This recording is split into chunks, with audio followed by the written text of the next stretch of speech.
Radhe Radhe everyone, welcome to Commerce Station. Today we are going to discuss about financial management.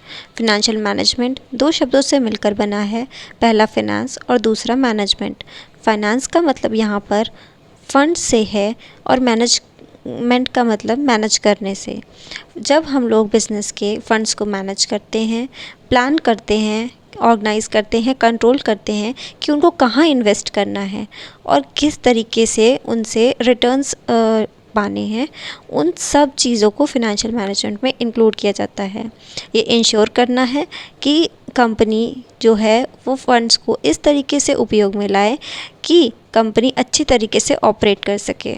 Now we are moving towards characteristics of financial management. First characteristic है financial planning. इसमें हम लोग estimate करते हैं कि हमारे business को कितनी कैपिटल की ज़रूरत है ऑपरेट करने के लिए और ग्रो करने के लिए।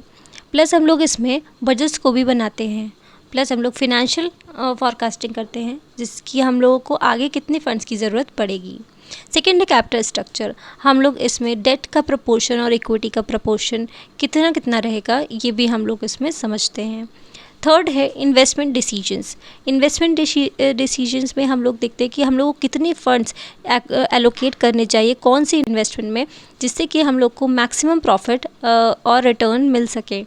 फोर्थ है working capital management. Working capital management का मतलब होता है कि हम लोग डे टू डे ऑपरेशंस के लिए कितनी कैपिटल को अलग से रखेंगे अपने फर्म में और अपने बिजनेस में, जिससे कि हम लोग के रोज़मर्रा के खर्चे अच्छे से निकल जाएँ।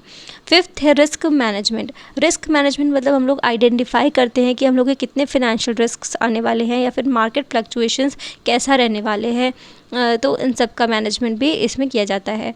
और लास्ट में ये फिनेंशियल डिसीजंस को लेने में बहुत ज़्यादा मदद करता है, फिनेंशियल हेल्थ को बढ़ाता है, स्टेबिलिटी और लॉन्ग टर्म सक्सेस प्रोवाइड करता है। Now we are moving towards objectives of financial management. First objective है प्रॉफिट मैक्सिमाइजेशन।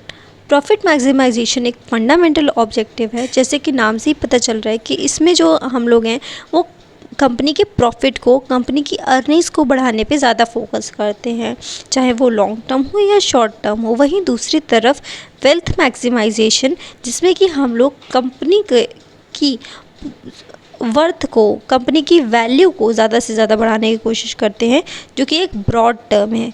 इसके हिसाब से हम लोग ओवरऑल वैल्यू को बढ़ाने पे ज़्यादा फोकस करते हैं इसके शेयर होल्डर्स के लिए।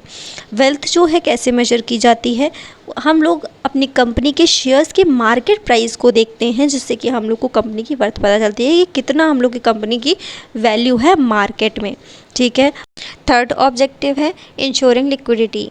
फिनेंशियल मैनेजमेंट में हम लोगों को ये ज़रूर ही मतलब देखना रहता है कि हम लोगों के जो बिज़नेस है उसमें इनफ कैश है, लिक्विड एसेट हैं या नहीं, जिससे कि हम लोग अपनी शॉर्ट टर्म जो भी ऑब्लिगेशंस आ रहे हैं या फिर खर्चे आ रहे हैं उनको मीट कर सके, जैसे कि बिल्स हो गए, सैलरीज़ हो गए या फिर इंटरेस्ट हो गया। ठीक है, क्योंकि बिना एडिक्वेट लिक्विडिटी के, यानी कि बिना कैश फंड्स के एक कंपनी में जो है डिस्ट्रेस आ सकता है, एक कंपनी में जो है हर्डल्स आ सकते हैं, भले ही वो प्रॉफिटेबल कंपनी हो। ठीक है। फोर्थ है एफिशिएंट यूटिलाइजेशन ऑफ फंड। ये एक बहुत ही इम्पॉर्टेंट ऑब्जेक्टिव है, जिसमें कि हम लोग देखते हैं कि हम लोग की जो मनी है उसका बेस्ट यूज़ ही होना चाहिए। इसमें इन्वॉल्व होता है कि हम लोग अपने फंड्स को एलोकेट कौन से प्रोजेक्ट्स में करें, कौन से ऑपरेशंस में करें, जहाँ पर हम लोग को हाईएस्ट रिटर्न मिल सके। ठीक है, जिससे कि हम लोग उसकी कॉस्ट को भी जो है कंट्रोल कर सके, हम लोग ज़्यादा वेस्ट चीज़ें ना करें। फिफ्थ ऑब्जेक्टिव है maintaining an optimal capital structure. इसमें सही यूज़ डेट और इक्विटी का इन्वॉल्व होता है। ठीक है, जिसमें कि हम लोग देखते हैं कि हम लोग की जो फाइनेंस की जो हम लोग की कॉस्ट ऑफ कैपिटल होती है, कॉस्ट ऑफ कैपिटल वो होती है कि हम लोग जब कुछ लोन लेते हैं तो जो हम लोगों को उस पर इंटरेस्ट देना पड़ता है उसको हम लोग कॉस्ट ऑफ कैपिटल कहते हैं। तो हम लोग को उसको मिनिमाइज़ करना है, मतलब लोन कम से कम लेना है जिससे कि इंटरेस्ट कम से कम देना पड़े, और जो फर्म की वैल्यू हो उसको मैक्सिमाइज़ करना है, उसको ज़्यादा से ज़्यादा बढ़ाना है, जिससे कि हम लोग की जो प्रॉफिटेबिलिटी है वो बढ़ सके हमारी कंपनी की, और हमारे बिज़नेस जो है वो स्टेबल हो सके। सिक्स्थ है प्रॉपर फंड मोबिलाइजेशन। ये ऑब्जेक्टिव फोकस करता है कि हम लोगों के जो फंड्स हैं वो हम लोग एफिशिएंटली रेज़ करें। मतलब अगर हम लोग को पैसा चाहिए मार्केट से, जैसे कि हम लोग को शेयर्स इशू करने हैं या लोन्स लेने हैं, तो हम लोग उसको बहुत ही सही तरीके से लें। अननेसेसरी लोन्स लेना भी हमारी कंपनी के लिए गलत हो सकता है, जिससे कि हम लोग को सिर्फ़ और सिर्फ नुकसान ही होगा। 7th है risk management. Financial management aim करता है आइडेंटिफाई करने में और मैनेज करने में फ़ंड्स को, ठीक है, जिससे कि फ़िनेंशियल रिस्क जो है वो कम से कम हो और वो हमारे बिज़नेस को नेगेटिवली इम्पैक्ट ना कर सके। 8th है informed decision making. Financial management provide करता है डाटा और एनालिसिस जो कि कंपनी के लिए ज़रूरी होता है।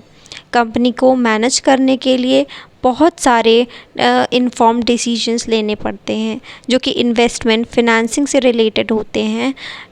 तभी हम लोगों को जो फिनेंशियल मैनेजमेंट है वो हेल्प करता है अच्छे डिसीजन लेने के लिए, जिससे हम लोगों के कंपनी की ग्रोथ होती है और प्रॉफिट बढ़ता है।